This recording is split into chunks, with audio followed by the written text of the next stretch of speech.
નમસ્કાર. આજના virtual classroom training સેશનમાં આપ સૌનું હાર્દિક સ્વાગત છે. આજે આઈટીઆઈમાં ચાલતા ટ્રેડ ડ્રાફ્ટમેન સિવિલના લેસન અંતર્ગત જે લેસન છે સુપરસ્ટ્રક્ચર ઓફ બ્રિજીસ, તેના વિશે હું તાલીમ સહ માર્ગદર્શન આપીશ. તો જેમ આપણે ઇન્ટ્રોડક્શન ઓફ બ્રિજીસમાં જોયું કે બ્રિજના કોમ્પોનન્ટ જે છે એ 3 કોમ્પોનન્ટ હોય છે: સબસ્ટ્રક્ચર, સુપરસ્ટ્રક્ચર અને એડજોઇનિંગ સ્ટ્રક્ચર્સ. તો સબસ્ટ્રક્ચર એટલે કે આપણે જેમ બિલ્ડિંગમાં જોઈએ છે કે બિલ્ડિંગના પાયા હોય છે, પછી જે જમીનથી ઉપરનું બિલ્ડિંગનું સ્ટ્રક્ચર હોય છે, તેમજ બ્રિજમાં પણ એવું હોય છે. તો બ્રિજમાં જે બેરિંગ્સ વપરાય છે એટલે કે સબસ્ટ્રક્ચર અને સુપરસ્ટ્રક્ચરને ડિફરન્શિએટ કરતી બેરિંગ, એ બેરિંગના નીચેના જેટલું પણ સ્ટ્રક્ચર છે એને આપણે સબસ્ટ્રક્ચર કહીએ છીએ, અને બેરિંગના ઉપરનું જેટલું પણ સ્ટ્રક્ચર છે તેને આપણે સુપરસ્ટ્રક્ચર કહીએ છીએ. તો આ જે સુપરસ્ટ્રક્ચર જે છે બ્રિજનું, તેના વિશે આપણે તાલીમ સહ માર્ગદર્શન લઈશું, એટલે કે ડિટેલમાં ચર્ચા કરીશું. તો બ્રિજીસના સુપરસ્ટ્રક્ચર જે છે એમાં નીચેની બાબતોનો સમાવેશ થાય છે. તો સુપરસ્ટ્રક્ચર ઓફ બ્રિજીસ, સુપરસ્ટ્રક્ચરમાં બીમ કે ગર્ડર પહેલા નંબરનું જે છે, બીમ કાં તો ગર્ડર, પછી બ્રિજનું ફ્લોરિંગ, હેન્ડરેલ, ચોથું બેરિંગ અને પાંચમું ગર્ડરને જોડતા બ્રાસિંગ અથવા તો બ્રેસિંગ. તો બ્રિજના સુપરસ્ટ્રક્ચરમાં આટલા વસ્તુઓનો સમાવેશ થાય છે: બીમ કાં તો ગર્ડર, જે બીમ, બ્રિજનો ફ્લોરિંગ કાં તો ડેક, અને ત્રીજું બ્રિજની હેન્ડરેલ કાં તો બેરિંગ, અને ગર્ડરને જોડતા બ્રાસિંગ. હવે આપણે વિગતવાર ચર્ચા કરીશું. ગર્ડર કાં તો આપણે એને બીમ પણ કહીએ છીએ, કાં તો એને સ્ટીલનો ગર્ડર કાં તો સ્ટીલ બીમ પણ કહેવામાં આવે છે. ગર્ડર કોને કહીશું? તો આવા અબાટમેન્ટમાં કોન્ક્રીટ બેડ બ્લોક પર બેરિંગ પ્લેટને મૂકી તેના ઉપર ગર્ડર ટેકવવામાં આવે છે. હવે આપણે આગળ ચર્ચા કરી હતી, તો અબાટમેન્ટ કોને કહેવાશે? તો શરૂઆતનો જે કોલમ હશે બ્રિજનો તેને અબાટમેન્ટ કહેવાશે, વચ્ચેના કોલમને પિયર કહીશું, અને જે છેલ્લો કોલમ હશે અથવા છેલ્લો જે સપોર્ટ હશે તેને આપણે અબાટમેન્ટ કહીશું. તો આવા અબાટમેન્ટમાં કોન્ક્રીટ બેડ બ્લોક ઉપર બેરિંગ પ્લેટને મૂકી તેના ઉપર ગર્ડરને ટેકવવામાં આવે છે, એટલે કે ગર્ડરને ગોઠવવામાં આવે છે. એપ્રોચ લેવલ સુધી બ્રેસ્ટ વોલને બાંધવામાં આવે છે. એપ્રોચ લેવલ એટલે કે જ્યાં આપણો અબાટમેન્ટ પૂરો થાય છે તેને આપણે એપ્રોચ લેવલ કહીએ છીએ. એપ્રોચ લેવલ સુધી બ્રેસ્ટ વોલને બાંધવામાં આવે છે. માટીના પુરાણમાંથી પાણીને બધી બહાર કાઢી અને તેમાં વીપ હોલ મૂકવામાં આવે છે. તો ગર્ડરને મૂક્યા પછી માટીના પુરાણમાંથી પાણીને નીકાળવા માટે તેની અંદરથી વીપ હોલ મૂકવામાં આવે છે. પછી બીજું આપણે જોઈએ, કમાનવાળા બ્રિજ માટે શું કરવામાં આવે છે. આ જે ગર્ડર છે તે ફર્સ્ટ ડેક બ્રિજ માટે કામ આવે છે, અને જો આર્ચ બ્રિજ હોય, કમાનવાળો બ્રિજ હોય, તો તેના માટે શું કરવામાં આવે છે? તો આવા અબાટમેન્ટમાં કમાનને બેડ બ્લોક ઉપર ટેકવવામાં આવે છે. અબાટમેન્ટની નદીની તરફની ધાર ખૂબ જ ઊંચી હોય છે. સ્પેન્ડ્રીલ ભાગમાં એપ્રોચ લેવલ સુધી પુરાણ કરવામાં આવે છે. જે સ્પેન્ડ્રીલનો ભાગ છે ત્યાં એપ્રોચ લેવલ સુધી તેનું પુરાણ કરવામાં આવે છે, અને અબાટમેન્ટની નદી તરફની ધાર ખૂબ જ ઊંચી હોય છે. અને આવા અબાટમેન્ટમાં જે આર્ચ છે, કમાનને બેડ બ્લોક ઉપર ટેકવવામાં આવે છે.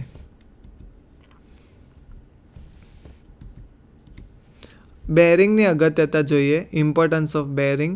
હવે આપણે ગર્ડર જોઈ લીધું, હવે બેરિંગ જોઈએ. તો પુલના સુપરસ્ટ્રક્ચર અને સબસ્ટ્રક્ચરને જોડતી એવી રચના જે ગર્ડરનું ડિફ્લેક્શન, પાયાનું નીચે બેસી જવું એટલે કે સિંકિંગ ઓફ ફાઉન્ડેશન, તાપમાન, સંકોચન, ક્રીપ વગેરેના કારણે થતા ફેરફારોનું નિયંત્રણ કરે છે, તેને બેરિંગ કહેવામાં આવે છે. તો પુલના સુપરસ્ટ્રક્ચર અને સબસ્ટ્રક્ચરને જોડતી એવી રચના છે જે ગર્ડરનું ડિફ્લેક્શન, પાયાનું નીચે બેસી જવું, સંકોચન, ક્રીપ, તાપમાન વગેરેના કારણે થતા ફેરફારોનું તે નિયંત્રણ કરે છે, તેને બેરિંગ કહેવામાં આવે છે. હવે બેરિંગના કાર્યો જોઈએ. બેરિંગ કયા કયા કાર્ય કરે છે?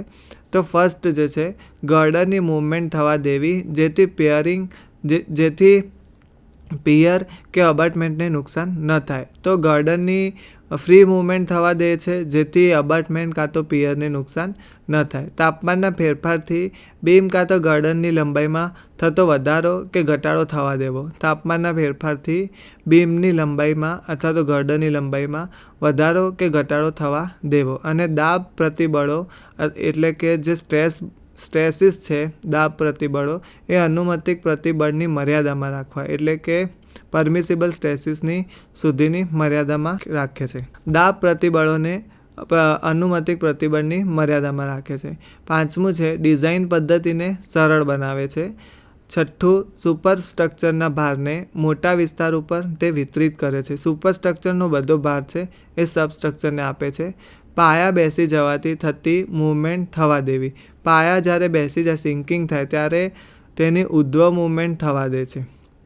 ગર્ડરના ડિફ્લેક્શનથી થતું રોટેશન થવા દેવું, એટલે કે ગર્ડનના ડિફ્લેક્શનથી તે રોટેશન થવા દે છે. અને વાહનોની બ્રેકના કારણે પેદા થતા હોરિઝોન્ટલ સ્ટ્રેસીસને વિતરિત કરવા, એટલે કે જ્યારે વાહનોમાં બ્રેક લાગે છે ત્યારે ક્ષૈતિજ બળો પેદા થાય છે, તેને વિતરિત કરે છે. ફરીથી જોઈએ, ડિઝાઇન પદ્ધતિને સરળ બનાવે છે, સુપરસ્ટ્રક્ચરના ભાગને મોટા વિસ્તાર પર વિતરિત કરે છે, પાયા જ્યારે બેસી જાય ત્યારે ઉધ્વ મૂવમેન્ટ થવા દે છે, ગર્ડનના ડિફ્લેક્શનથી થતું રોટેશન થવા દે છે, અને જ્યારે વાહનોની બ્રેક લાગે છે ત્યારે પેદા થતા ક્ષૈતિજ બળોને વિતરિત કરે છે.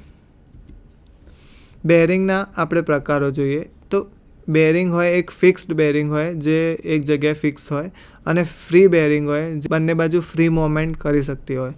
તો ફિક્સ્ડ બેરિંગમાંના પ્રકારો છે તો પાતળી બેરિંગ ફર્સ્ટ, સેકન્ડ છે ઊંડી બેઠકવાળી બેરિંગ, ત્રીજી લોખંડના મિજાગરાવાળી બેરિંગ, ચોથી દોલક બેરિંગ, પાંચમી રબરની પટ્ટીદાર બેરિંગ, છઠ્ઠી સિમેન્ટ કોલના પડવાળી બેરિંગ. આટલા ફિક્સ્ડ બેરિંગના પ્રકારો છે. હવે ફ્રી બેરિંગ વિશે જોઈએ તો સરકતી પ્લેટવાળી બેરિંગ, દોલકના પ્રકારવાળી બેરિંગ અને રોકર રોલર બેરિંગ. આપણે ફિક્સ બેરિંગ ફર્સ્ટ જોઈએ, જે આપણે સ્ટીલ અથવા તો લોખંડના પુલના માટે પણ વપરાય છે. આ પ્રકારના બેરિંગ એ સ્થાયી હોય છે, એટલે કે ફિક્સ્ડ હોય છે. બીમ કાં તો ગર્ડરનું વિચલન થવાથી રોટેશનને મુક્ત રીતે થવા દે છે, પરંતુ લંબાઈની મૂવમેન્ટમાં કોઈ પણ મૂવમેન્ટ થવા દેતી નથી. આ પ્રકારની જે બેરિંગ છે એ ફિક્સ્ડ હોય છે. બીમ કાં તો ગર્ડરનું વિચલન થવાથી રોટેશનને મુક્ત રીતે થવા દે છે અને લંબાઈની દિશામાં મૂવમેન્ટ થવા દેતું નથી. પાતળી પ્લેટનું બેરિંગ ફર્સ્ટ. આ પ્રકારની બેરિંગમાં ગર્ડરના તળિયે લંબચોરસ પ્લેટ બેસાડવામાં આવે છે. આ પ્લેટને પિયર્સની ટોચ ઉપર બેસાડેલી બીજી સ્ટીલ પ્લેટ સાથે લોખંડના બોલ્ટ વડે જોઈન કરવામાં આવે છે. તો આ ફિક્સ્ડ પ્લેટ છે જે એક ટાઈમે ફિક્સ થઈ જશે, પરંતુ શું થશે કે સબસ્ટ્રક્ચર અને સુપરસ્ટ્રક્ચરને ડિફરન્શિએટ કરશે, એટલે કે બંનેને અલગ પાડશે. આ પ્રકારની જે બેરિંગ છે તેમાં ગર્ડરના તળિયે લંબચોરસ પ્લેટ બેસાડવામાં આવે છે. આ પ્લેટને પિયર્સની ટોચ ઉપર બેસાડેલી સ્ટીલ પ્લેટ સાથે લોખંડના બોલ્ટ વડે જોઈન્ટ કરવામાં આવે છે. અહીંયા આપણે એક ફિગર છે જે શેલો પ્લેટ બેરિંગ બતાવી છે. એને પિયરની ઉપરની જે પ્લેટ છે એના ઉપર બીજી પ્લેટ રાખી અને એને બોલ્ટ વડે જોઈન કરવામાં આવી છે. અને આઈ સેક્શનનો જે ગર્ડર છે આપણે દેખી શકો છો, તે કોલમ કાં તો બીમને પ્રદર્શિત કરે છે. અને નીચે જે પ્લેટ બતાવેલી છે તે પ્લેટ આપણે શેલો પ્લેટ બેરિંગ છે. ઊંડી બેઠકવાળી બેરિંગ તો 12 મીટર કરતાં વધુ ગાળાવાળા જે બીમ કાં તો ગર્ડર માટે આ બેરિંગ બનાવવામાં આવે છે. 12 મીટર કરતાં વધુ ગાળાવાળો બીમ હોય તો એના માટે આ બેરિંગને બનાવવામાં આવે છે. ઊંડી બેઠકની રચના કરવાથી બેરિંગની અંદરની ધારે રિએક્શન ઓછું થાય છે. જ્યારે આપણે ઊંડી બેઠકની રચના કરીએ છીએ ત્યારે બેરિંગની અંદરની ધારે રિએક્શન ઓછું મળે છે. ત્રીજી લોખંડના મિજાગરાવાળી બેરિંગ. આ પ્રકારની બેરિંગમાં ઉપરનો શૂ અને નીચેના શૂને અર્ધવર્તુળાકાર આકાર આપવામાં આવે છે. તો આપણે ફરીથી જોઈએ ઊંડી બેઠકવાળી બેરિંગ. તો 12 મીટર કરતાં વધુ ગાળાવાળા બીમ કાં તો ગર્ડર માટે આ બેરિંગને બનાવવામાં આવે છે. ઊંડી બેઠકની રચના કરવાથી બેરિંગની અંદરની ધારે ઓછું રિએક્શન આવે છે. લોખંડના મિજાગરાવાળી બેરિંગ. આ પ્રકારની બેરિંગમાં ઉપરનો શૂ અને નીચેના શૂને અર્ધવર્તુળાકારનો આકાર આપવામાં આવે છે. અહીંયા આપણે જોઈ શકીએ છીએ તો ડીપ બેઝ બેરિંગ એટલે ઊંડી બેઠકવાળી બેરિંગ બતાવી છે પહેલામાં, જેની બેઠક ઊંડી હોય છે. અને બીજો જે બતાવ્યો છે હિન્જ બેરિંગ બતાવી છે, એટલે કે કંકલ બેરિંગ બતાવી છે. બંનેની ફિગરો અહીંયા દેખાય છે. અહીંયા ડીપ બેરિંગ બતાવી છે અને અહીંયા સ્ટીલ હિન્જ બેરિંગ કંકલ બેરિંગ પણ બતાવવામાં આવી છે. ચોથું આપણે જોઈએ દોલક બેરિંગ, જેમાં ઉપરના શૂ અને નીચેના શૂ વચ્ચે રોકર પિન મૂકવામાં આવે છે. આ બેરિંગ એ ગર્ડરનું મુક્ત રોટેશન થવા દે છે.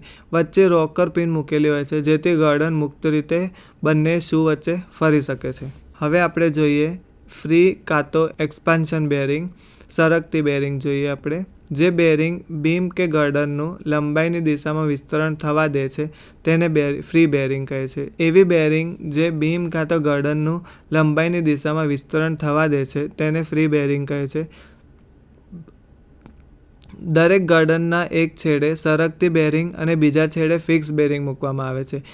બંને બાજુ ફ્રી બેરિંગ ના મૂકી શકો, એક બાજુ તમારે ફિક્સ બેરિંગ મૂકવી પડે અને બીજી બાજુ તમારે ફ્રી બેરિંગ મૂકવી પડે છે. તો ગર્ડરના એક છેડે સરકતી બેરિંગ અને બીજા છેડે ફિક્સ બેરિંગ મૂકવામાં આવે છે.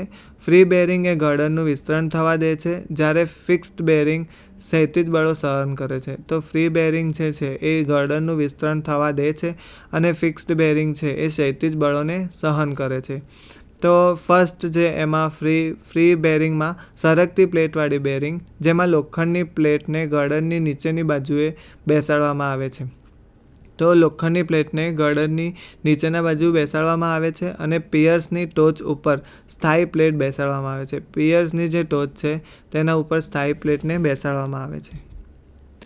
પછી આપણે જોઈએ બીજા દોલક પ્રકારની બેરિંગ. આ પ્રકારની બેરિંગમાં નીચેનો ભાગ સપાટ ન રાખતા વર્તુળાકાર રાખવામાં આવે છે. આ જે પ્રકારનો બેરિંગ છે તેમાં નીચેના ભાગને સપાટ ન રાખતા વર્તુળાકાર રાખવામાં આવે છે. આ બેરિંગ એક જ બિંદુ રેખા ઉપર ટેકવેલી હોવાથી જો બીમ કે તો ગર્ડરની લંબાઈ વધે કાં તો ઘટે તો વર્તુળાકાર સપાટી ઉપર બેરિંગ બીમની લંબાઈની દિશામાં કે વિરુદ્ધ દિશામાં નમે છે. તો દોલક પ્રકારની બેરિંગમાં જોઈએ તો આ પ્રકારની જે બેરિંગ છે તેમાં નીચેનો ભાગ સપાટ ન રાખતા વર્તુળાકાર રાખવામાં આવે છે. આ બેરિંગ એક જ બિંદુ રેખા ઉપર ટેકવેલી હોય છે. જો બેરિંગ કાં તો ગર્ડરની લંબાઈ વધે કાં તો ઘટે તો વર્તુળાકાર સપાટી ઉપર બેરિંગ બીમની લંબાઈની દિશામાં કાં તો એની વિરુદ્ધ દિશામાં નમી જાય છે. ત્રીજું આપણે જોઈએ તો રોકર કાં તો રોલર બેરિંગ, તેને રોકર કે કાં તો રોલર બેરિંગ કહે છે.